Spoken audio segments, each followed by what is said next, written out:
আয়াত ৮৭।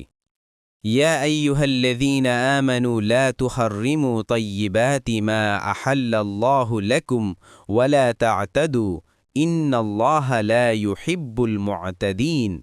অনুবাদ: হে মুমিনগণ, আল্লাহ তোমাদের জন্য উৎকৃষ্ট যেসব বস্তু হালাল করেছেন সেগুলোকে তোমরা হারাম করো না এবং সীমা লঙ্ঘন করো না। নিশ্চয়ই আল্লাহ সীমা লঙ্ঘনকারীকে পছন্দ করেন না। ১২তম রুকু। তাফসীর। ১ নং ফুটনোটের বিবরণ। আনাস বিন মালিক রাদিয়াল্লাহু আনহু বলেন, ৩ জন লোক রাসূলুল্লাহ সাল্লাল্লাহু আলাইহি ওয়াসাল্লামের স্ত্রীদের ঘরে এসে তার ইবাদত সম্পর্কে জিজ্ঞাসা করল।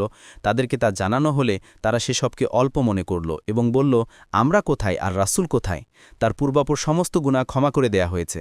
তাদের মধ্য থেকে একজন বলল, আমি সারা রাত সালাত আদায় করব। অন্যজন বলল, আমি সারা বছর সিয়াম পালন করব। অপরজন বলল, আমি মহিলাদের সংস্পর্শ থেকে দূরে থাকব এবং বিয়েই করব না। এমন সময় রাসূলুল্লাহ সাল্লাল্লাহু আলাইহি সাল্লাম এসে বললেন, তোমরা এসব কথা বলেছ? জেনে রাখো, আল্লাহর শপথ, আমি তোমাদের সবার চাইতে আল্লাহকে বেশি ভয় করি এবং বেশি তাকওয়ারও অধিকারী।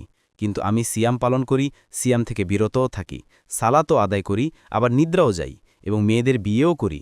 যে ব্যক্তি আমার সুন্নাত থেকে বিমুখ হবে সে আমার দলভুক্ত নয়। বুখারী ৫০-৬৩। অপর বর্ণনা এসেছে, আব্দুল্লাহ ইবনে মাসুদ রাদিয়াল্লাহু আনহু বলেন, আমরা যুদ্ধে যেতাম, আমাদের সাথে আমাদের স্ত্রীরা থাকত না। তখন আমরা পরস্পর বলাবলি করতে লাগলাম যে আমরা খাসি হয়ে যাই না কেন। তখন আমাদেরকে এ থেকে নিষেধ করা হয়েছিল। তারপর আব্দুল্লাহ এ আয়াত পাঠ করলেন। বুখারী ৪৬১৫। ২ নং ফুটনোটের বিবরণ। ইবনে মাসুদ রাদিয়াল্লাহু আনহু থেকে বর্ণিত, তার কাছে একবার খাবার নিয়ে আসা হলো।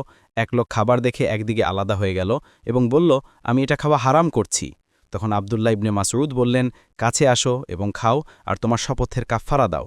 তারপর তিনি এ আয়াত তেলাওয়াত করলেন। মুস্তাদরাকে হাকিম ২-৩১৩ ও ৩১৪, ফাতহুল বারী ১১-৫৭৫।